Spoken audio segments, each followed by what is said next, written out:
السلام عليكم ورحمة الله وبركاته. أهلا بكم من قناتي، فيديو جديد ووصفة جديدة. قبل إن شاء الله بداية الشهر الكريم، وصفة تقضي على مرض السكر نهائيا في 8 أيام. بس قبل ما أبدأ أي حاجة أقول: ألا بذكر الله تطمئن القلوب. سبحان الله والحمد لله ولا إله إلا الله والله أكبر، ولا حول ولا قوة إلا بالله العلي العظيم. زي ما احنا شايفين كل اللي احنا عايزينه، دي المكونات اللي معايا. ده حلبة، حبة البركة، مية. الوصفة دي هتتعمل كل يوم فريش علشان ما تتحطش في التلاجة وطعمها يبقى الفايدة بتاعتها راحت. الوصفة عبارة عن ايه؟ حلبة، حبة البركة، مية. هنااخد معلقة من الحلبة وهناخد معلقة من حبة البركة، نص معلقة بس من حبة البركة على معلقة الحلبة. بس قبل ما ابدأ الفيديو اقول لكم طريقة الوصفة، اقول لكم بس فوائد الحلبة. يعني اثبتت الابحاث ان الحلبة بتقلل من نسبة السكر في الدم، وبتنشط البنكرياس، وبتساعد على الحلبة ليها قدرة على القضاء على مرض السكر نهائيا لو التزمنا بالوصفة والمقادير اللي احنا هنقولها مع بعض، والطريقة بالتحديد، وطريقة استخدام العلاج يعني. تمام. طبعا هتاخدي الوصفه دي. والحلبه كمان بتخفض من نسبه الكوليسترول في الدم، وليها حساسيه، واثبتت حساسيتها لماده الانسولين وتنشيط البنكرياس وخفض نسبه الدهون في الدم. طبعا نسبه الدهون دي مهمه جدا عشان صحه الكبد. تمام. وطبعا الحبه البركه من كتر الفوائد بتاعتها ان ربنا سبحانه وتعالى قال لك الحبه السوداء فيها شفاء من كل داء. كل داء يعني فيها شفاء لامراض كتير قوي لا تتخيليها، سبحان الله وتعالى. منها طبعا معالجه جهاز المناعه وتنظيم نسبة السكر في الدم برضو، وتظبيط ويعني ايه مهاجمة الأمراض من خلال تنشيط جهاز المناعة. تمام. هنقول بسم الله الرحمن الرحيم. كل اللي أنا محتاجاه هنا معلقة حلبة زي ما أنا قلت لكم. شايفين المعلقة اهي، معلقة صغيرة كده. تمام اهي معلقة الحلبة دي، ونص معلقة ايه حبة البركة، مش عايزة أكتر من كده. وكوباية المية شايفينها قد ايه؟ هي دي كوبايه الميه اللي انا عايزاها، وهم دول الكميه اللي انا عايزاها. هنروح مع بعض البوتاجاز علشان انا عايزه الحلبه، الحاجات اللي جوه هنا دي تستوي لدرجه ان الحلبه تنفش معانا. فانا هحطها على البوتاجاز مع بعض اهو 5 دقايق. عايزاها لما تغلي زي ما احنا شايفين طبعا اهو.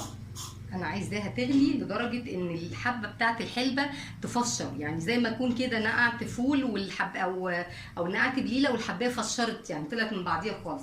طبعا هعلي النار عليها لحد ما تغلي، وبعد كده هسيبها على نار هاديه علشان الحلبه وحبه البركه ينزلوا كل الزيوت العطريه اللي جواهم، وانا استفيد منها. لان الحب بتاع حبه البركه ومعلقه الحلبه ده هيبقى هو العلاج بتاعي. كل يوم هاكل المعلقه دي. الميه دي هتنشف خالص ومش هيبقى متبقي معايا غير الحب. هتغلي مع بعض. انا سايباها معاكم اهو عشان اوريكم الخطوات. هي خطوات بسيطه، والفيديو انت شايفه بتغلي معايا ازاي. مش عارفه واضحه في الكادر ولا لا. بتغلي اهي. انا عايزاها تغلي كده، وهنهدي عليها النار عشان تستوي براحتها خالص، عشان انا عايزه الحلبه تكون استوت على الاخر. دلوقتي حبايب قلبي الوصفه بقت جاهزه معايا اهو زي ما احنا شايفين. بصوا شربت الميه خالص، وحبه الحلبه بقت يعني ايه زادت الضعف. كل اللي انا هعمله ان انا هنزل بيها في الكوبايه كده اللي انا كنت عامله فيها الميه. تنزلي كل الحبوب بتاعه الحلبه كلها وحبه البركه، عشان هو ده العلاج بتاعك. يعني ده بدال الانسولين، بدال البرشام. طبعا في بدايه الامر هتمشي مع الوصفه. بسم الله. هتسيبيها بقى تهدى، هتسيبي الوصفه تهدى معاكي خالص، وبعدين تشربيها او تدفى يعني عادي. مش البرود بتاعها، نسبه البرود بتاعها هي المهمه. لا، انا عايزه اقول لك هو التركيز ده هو المهم. يعني ايه، شايفه شكل الحبه عامل معايا ازاي؟ هو ده الشكل اللي انا عايزاه يبقى للحبه، تبقى مستويه بالشكل اللي انت شايفاه ده اهي. انا بعيده على تسويه الحلبه بالشكل ده على اساس ان هي دي الفايده اللي هيبقى فيها. كل اللي احنا هنعمله ان احنا كل يوم الصبح على ريق النوم هنعمل الوصفه دي قبل ما نحط في بقنا اي حاجه خالص.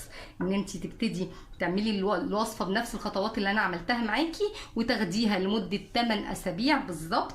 هتقضي على مرض السكر نهائي. وزي ما قلت لك تحللي في بدايه ما بتاخدي الوصفه، في بدايه ما انت ابتديتي العلاج الطبيعي ده لحد نهايه ال8 اسابيع، تشوفي السكر قبل عامل ازاي، والسكر بعد الوصفه دي كانت النتيجه بتاعته ايه. زي ما احنا قلنا الحلبة فوائد لا حصر لها، واهم حاجة انها بتظبط حساسية الانسولين في الدم وبتقضي على مرض السكر نهائي في الدم. تمام. اللي بياخد انسولين او بياخد برشام هي دي هتبقى البديل بتاعه والعلاج بتاعه لمده 8 اسابيع، وبعد كده جربي وادعي لي ان شاء الله الوصفه تنال استحسانكم. لايك وشير وسبسكرايب للقناه، ودعوه منكم بظهر الغيب ليا ولكل مريض يتالم.